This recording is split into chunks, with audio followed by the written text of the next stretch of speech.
Hey guys, it's Lauren Bailey. I'm in a couple of different just online groups and communities for fitness related topics. Someone was mentioning that they had a problem with shin splints. So I wanted to try and give some advice, and I know that a lot of people suffer from this, so hopefully it will help some people out in their training.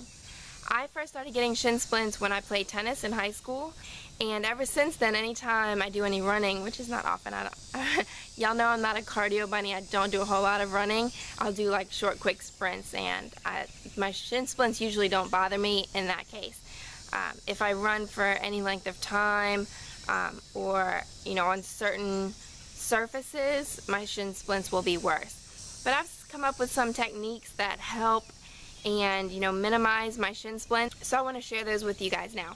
Now, what shin splints are really, why they happen, is basically a muscle imbalance. So you have your shin here.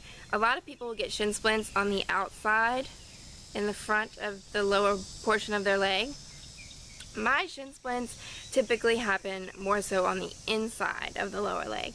And basically what's happening are the muscles that are in the front of your leg are usually weaker than the muscles that are in the back of your leg. Your calf muscles get a lot more work than the muscles in the front of your leg. So there's usually just an imbalance there. And when you're running and you're constantly, having impact and you're pulling your toes up, the muscles in the front of your leg that are weaker will become inflamed, and then they're applying pressure and pushing against that bone, and so you feel a lot of inflammation and discomfort. So that's a little bit about why you're feeling what you're feeling and what's happening with the muscles. Now I'm going to tell you how to avoid that and what to do if you have shin splints. First thing you should do is always warm up. This usually prevents 70% of my shin splints.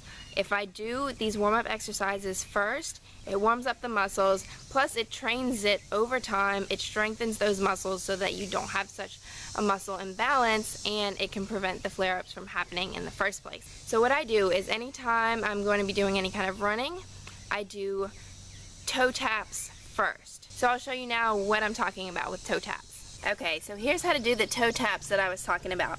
Just put your weight on your back leg, keep one leg slightly in front, and all you're going to do is just squeeze the muscles in front of the leg. You can see the muscles here activating, and lift the toe up and tap the toe back down on the floor.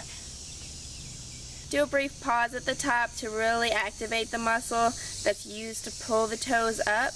Just lightly tap the toe back down. You're not trying to apply a bunch of force going down. You're really focusing on the lifting of the toe. So that's it. I do about 50 per leg, and that really gets the muscles warmed up. And if you do it consistently, when I was really suffering from shin splints a lot, I would do these daily. Even if I wasn't running or anything, I would just, anytime during the day I would think about it, I would do those toe taps, even just sitting in my chair, to train those muscles. So that prepares you for the training that you're about to do, and a lot of times it will prevent the shin splints from happening at all, or it will at least minimize the pain that you experience. So what you want to do is start with your warm-up. Warm up with toe taps. Then do your training, and then immediately after training, cool down. Don't just stop cold turkey with your running. Then stretch out the muscles, and then once you're done, follow the RICE method. RICE means rest, ice, compression, and elevation. That's one of the old school trainer methods. Athletic trainers, that's what they follow. Rest, ice, compression, elevation. So when you're finished your training session, cool down, stretch, then apply some ice to your shins with like an ACE bandage. Keep some compression on there. That'll stop the inflammation. And if you can, elevate your leg. Anything to just reduce the swelling, the inflammation that's occurring in those muscles is going to reduce the amount of pain that you feel.